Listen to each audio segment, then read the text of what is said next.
Nguyễn Van trân trọng kính chào quý vị. Và kính thưa quý vị, trong chương trình ngày hôm nay thì chúng tôi kính mời quý vị theo dõi chương trình Sức khỏe của chúng ta với những vị bác sĩ rất là quen thuộc, đó là bác sĩ Vân, bác sĩ Chí, và đặc biệt ngày hôm nay chúng tôi có một vị bác sĩ trẻ nữa, thì chúng tôi kính mời quý vị theo dõi. Và về bác sĩ trẻ này thì bác sĩ Vân sẽ giới thiệu đến quý vị. Và trước hết mời bác sĩ Vân. Kính thưa quý vị, kính chào quý vị. Một lần nữa tôi là bác sĩ Vân, chuyên về bệnh phụ nữ. Hôm nay với sự có mặt của một bác sĩ về tim, bác sĩ tên là Elias Columbo. Ông ta tốt nghiệp tất cả từ trường Benh, là cái trường nổi tiếng, quý vị phải biết, trường Benh y khoa ở gần downtown Texas Medical Center. Ông ta học y khoa từ Benh, rồi xong rồi học về bệnh tim từ Benh. Sau đó ông học thêm là những cái nhịp đập về tim mà rối loạn khi lớn tuổi, ông chữa về cái đó. Dr. Columbo, welcome you to the show. Thank you. Anything you want to tell our audience about what you're doing? Well, my name is Elias Columbo. I'm a heart rhythm specialist. It's a type of cardiology, so I'm also a cardiologist. And I have just returned back to the Houston area after starting a new heart rhythm program in Montana. Kính thưa quý vị, là như tôi vừa giới thiệu, Dr. Columbo từ trường Benh về học y khoa cũng như học về tim và học về cái bệnh rối loạn của tim, thì ông ta đã trở lại Houston này làm việc ở đây, thưa quý vị. Kính thưa quý vị, đó là vài dòng về một vị bác sĩ trẻ ở tại thành phố của chúng ta, đó là bác sĩ Columbo. Vâng, dạ. Và một người bác sĩ cũng rất là quen thuộc trong chương trình nữa là bác sĩ Chí. Mời bác sĩ Chí. Kính chào quý vị. Hôm nay chúng tôi rất là hân hạnh đã được mang đến quý vị một người bác sĩ mới, đó là bác sĩ Columbo, cho nó dễ dàng, cho nó ngắn. Ông bác sĩ này là chuyên khoa về tim, nhất là những bệnh về, nhất là người lớn tuổi của mình, những tim nó bị đập loạn nhịp, có nghĩa là hoặc là nó đập chậm quá hoặc đập nhanh quá. Thành ra ông này là một người bác sĩ rất là chuyên khoa về cái lĩnh vực đó. Sau đây tôi xin giới thiệu quý vị bác sĩ Columbo. So, Dr. Columbo, I'm glad that you will tell to our audience about your specialty. Yes, I'm a cardiologist. It means I've done training in internal medicine first and then general cardiology. And I completed my training with a separate fellowship in a specialty called cardiac electrophysiology. Mm-hmm. That means that I'm a heart rhythm specialist. In another way of saying that is I'm the electrician for the heart.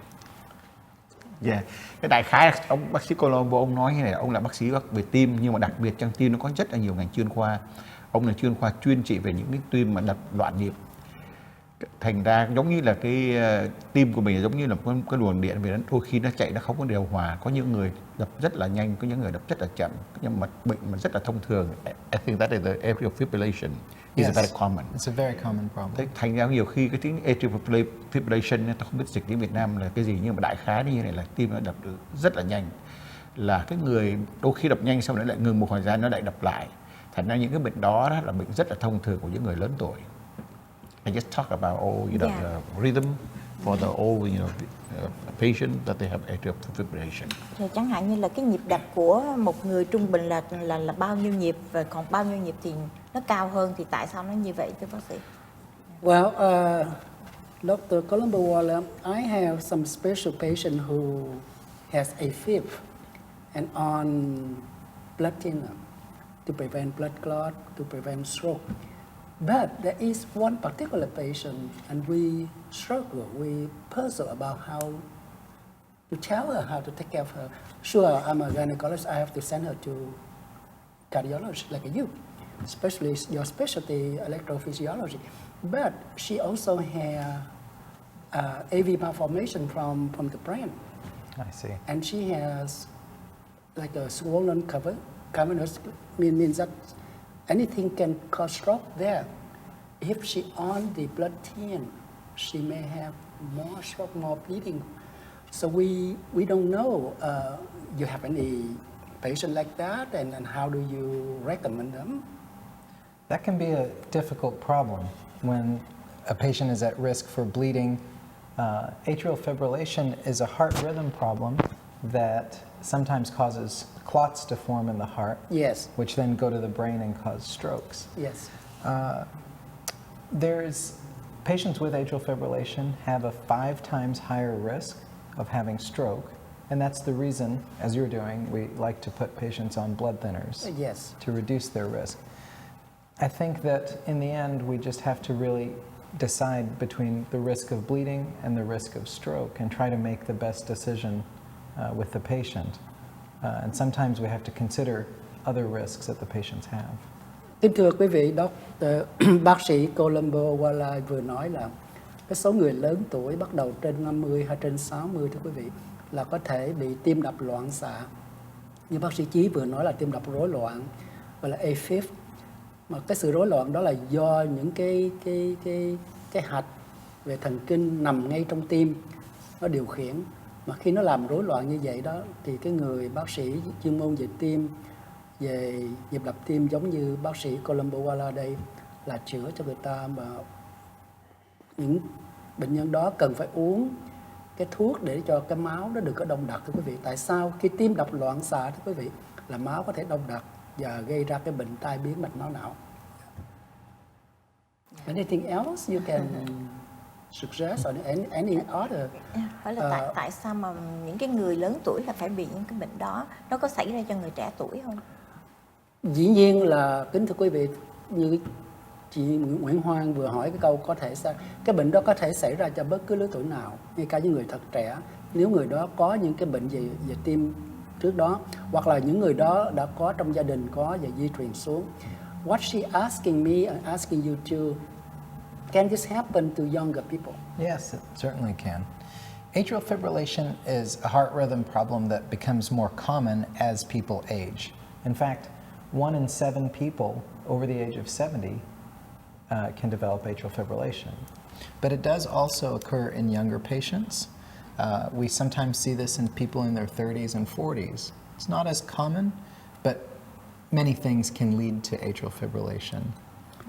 Kính thưa quý vị, là bác sĩ Columbo vừa nói là 1 trong 7 người mà khi trên 60-70 tuổi là có thể bị cái bệnh rối loạn của tim thưa quý vị. Nhưng những người 30-40 cũng có thể, nhưng mà cái xác suất đó nó nhỏ hơn. Có thể vì họ đã có bị những bệnh tim trước đó rồi. Những cái bệnh đó mình có thể đề phòng được không thưa bác sĩ? What she asked you, can we prevent? We can. The things that I was talking about earlier that can lead to atrial fibrillation are things like high blood pressure, excessive use of alcohol, these types of things. And if we can control those things, another one is snoring at night, sleep apnea. If we control those previous problems, we can reduce the atrial fibrillation in younger patients. Yes. Kính thưa quý vị, là bác sĩ Columbo vừa nói là cái bệnh này đó là thường nó có thể xảy ra cho những người đã có bị tăng áp suất huyết, như là tôi có dịp nói nhiều lần trước, hoặc là những quý vị nào mà bị lên cân rồi ban đêm đó ngủ đang thở thì bị mất thở rồi phải giật mình trở lại sleep apnea. So besides high blood pressure and sleep apnea, anything else? Alcohol use is commonly Rất buồn thưa quý vị, là trong mùa này là mùa Giáng sinh, mùa lễ holiday season mà không có được uống rượu. Và những người uống rượu quá nhiều thưa quý vị có thể xảy ra cái đó. Thành ra quý vị nào có vui vẻ trong những cái dịp lễ lộc thì cũng uống vừa thôi, tại có thể gây ra bệnh tim thưa quý vị. Cảm ơn bác sĩ rất nhiều. Kính thưa quý vị, đặc biệt ngày hôm nay thì chúng tôi giới thiệu đến quý vị một vị bác sĩ trẻ. Từ đây về sau thì ông sẽ góp mặt nhiều trong chương trình sức khỏe của chúng ta, đó là bác sĩ Columbo. Và kính thưa quý vị, đến đây thì chúng tôi xin phép quý vị được tạm ngưng chương trình trong chốc lát và chúng tôi sẽ trở lại sau phần thông tin thương mại.